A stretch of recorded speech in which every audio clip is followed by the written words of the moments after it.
ہوتا ہے وہ ہم نے شروع کرنا ہے۔ حضرت عمر بن عبدالعزیز رحمۃ اللہ علیہ، ان کے بارے میں آج ہم پڑھنا ہے۔ تو سب سے پہلے حضرت عمر بن عبدالعزیز کو آپ کو پتہ ہے بنو امیہ کے خلفاء میں سے تھے، اور مفتاح الخیر حضرت سلیمان بن عبد الملک نے ان کو نامزد کیا تھا۔ 61 ہجری کے اندر پیدا ہوئے ہیں، 61 ہجری میں حضرت عمر بن عبدالعزیز پیدا ہوئے ہیں، اور آپ کی جوانی کے بارے میں یہ کہا جاتا ہے کہ آپ نے اتنی شاہانہ زندگی گزاری ہے، اتنی شاہانہ جوانی گزاری ہے کہ جس گلی سے آپ گزرتے تھے وہ مہک جاتی تھی، وہ مہک جاتی تھی۔ اور سلیمان بن عبد الملک آپ کے چچیرے بھائی ہیں، سلیمان بن عبد الملک آپ کے چچیرے بھائی ہیں۔ آپ کی جو بیوی کا نام ہے، حضرت عمر بن عبدالعزیز کی بیوی کا نام کیا ہے؟ فاطمہ بنت عبد الملک، فاطمہ بنت عبد الملک، یہ حضرت عمر بن عبدالعزیز رحمۃ اللہ علیہ کی بیوی کا نام ہے۔ ان کو عمر ثانی بھی کہا جاتا ہے، عمر ثانی کن کو کہا جاتا ہے؟ حضرت عمر بن عبدالعزیز کو یہ لقب یاد رکھنے ہیں۔ اور اس کے ساتھ ساتھ آپ کو خلیفہ پنجم کا بھی لقب ملا ہے، خلیفہ پنجم، یعنی کہ آپ کی جو خلافت ہے وہ عین خلافت راشدہ پر مبنی تھی، جیسے حضرت ابو بکر صدیق، حضرت عمر، حضرت عثمان، حضرت علی المرتضیٰ رضی اللہ تعالی عنہم، ان سب کی خلافت تھی، ایسے حضرت عمر بن عبدالعزیز کی بھی خلافت تھی۔ وہ اصلاحات، وہ خوف خدا، وہ تقوی، وہ زہد و ورع، وہ ساری چیزیں حضرت عمر بن عبدالعزیز میں موجود تھی۔ اس وجہ سے لوگوں نے کہا کہ ہمیں خلافت راشدہ کا دور جو ہے وہ یاد آ رہا ہے، چونکہ آپ نے جو اپنی خلافت ہے اس کو ملوکیت نہیں بنایا تھا، اس کو فرد واحد کے لیے نہیں بنایا تھا۔ آپ کی بہت ساری اصلاحات بھی ہیں جن کا ذکر ہم نے یہاں پہ کرنا ہے۔ آپ کی اصلاحات میں سے آپ دیکھیں کہ آپ نے قیام عدل کے لیے بہت سارا کام کیا، آپ نے انسداد رشوت ستانی یہ بھی ختم کی، کیونکہ بنو امیہ میں جب خلافت ملوکیت میں تبدیل ہوئی تھی اس وقت بہت ساری چیزیں ایسی ہوئی تھی۔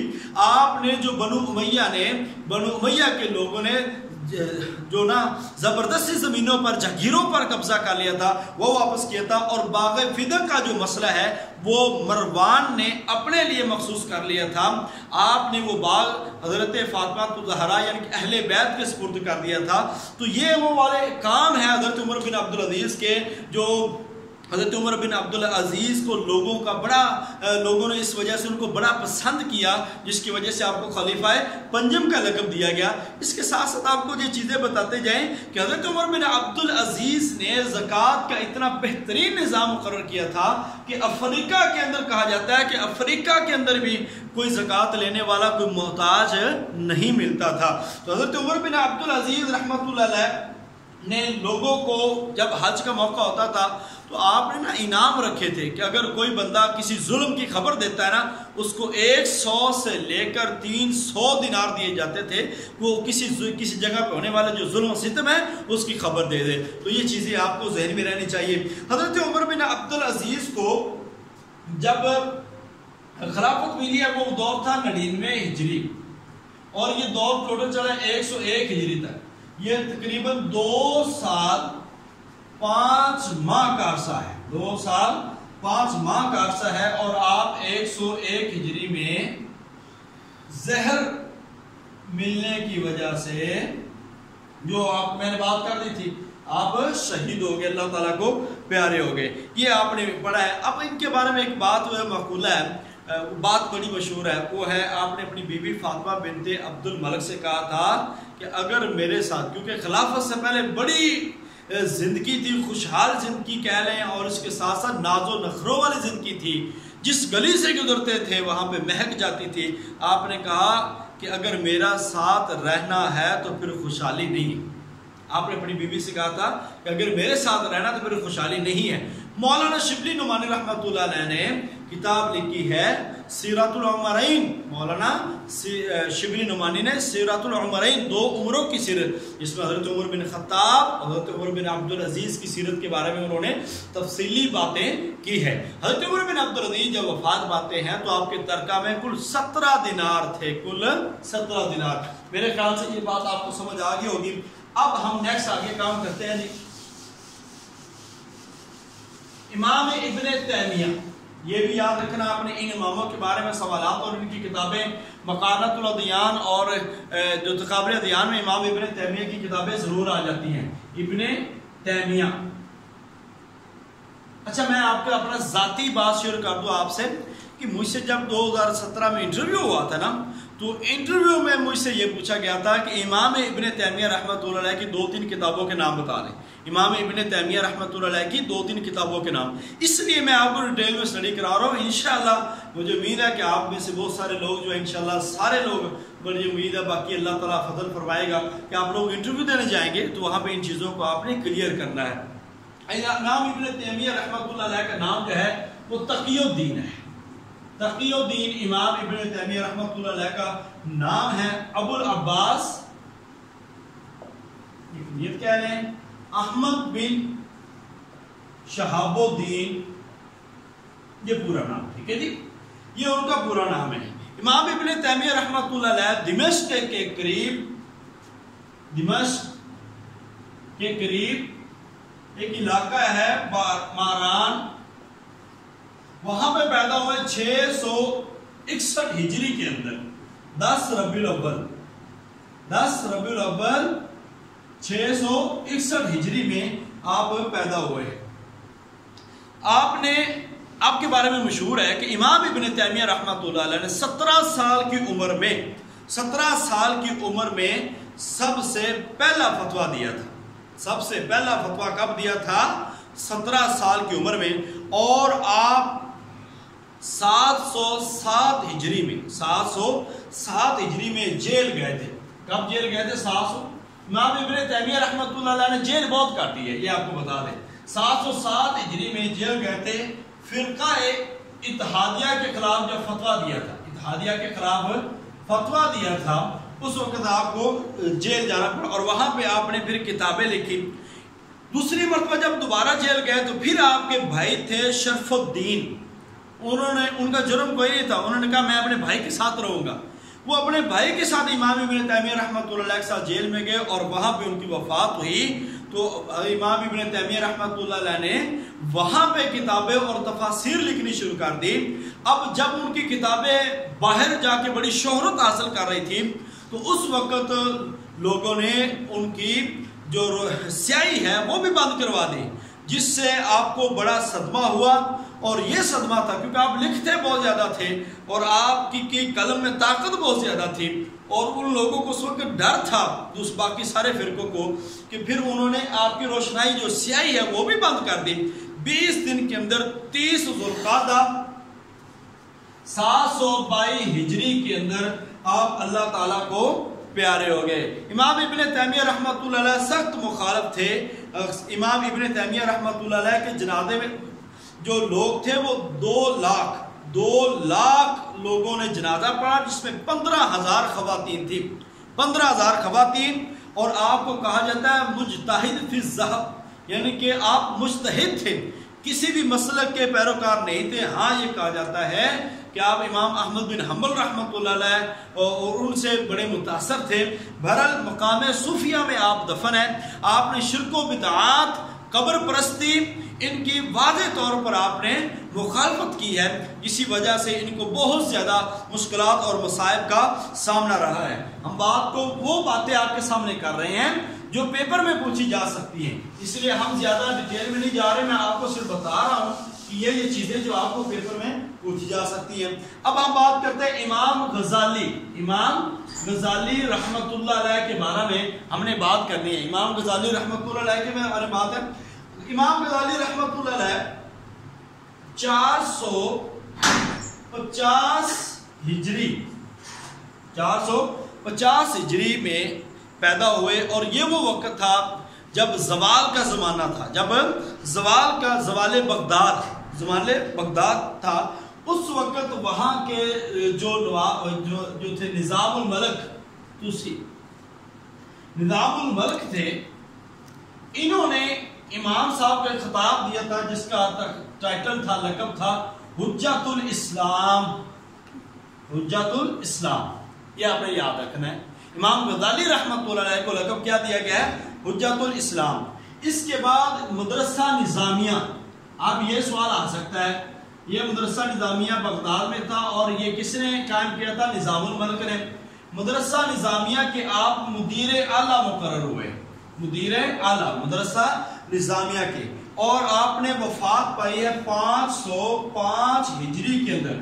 توس یا اس کے علاوہ توس میں ہی پیدا ہوئے ہیں اور توس کے اندر ہی یہ فوت ہوئے، ٹھیک ہے، یہ بھی آپ نے ذہن میں رکھنا۔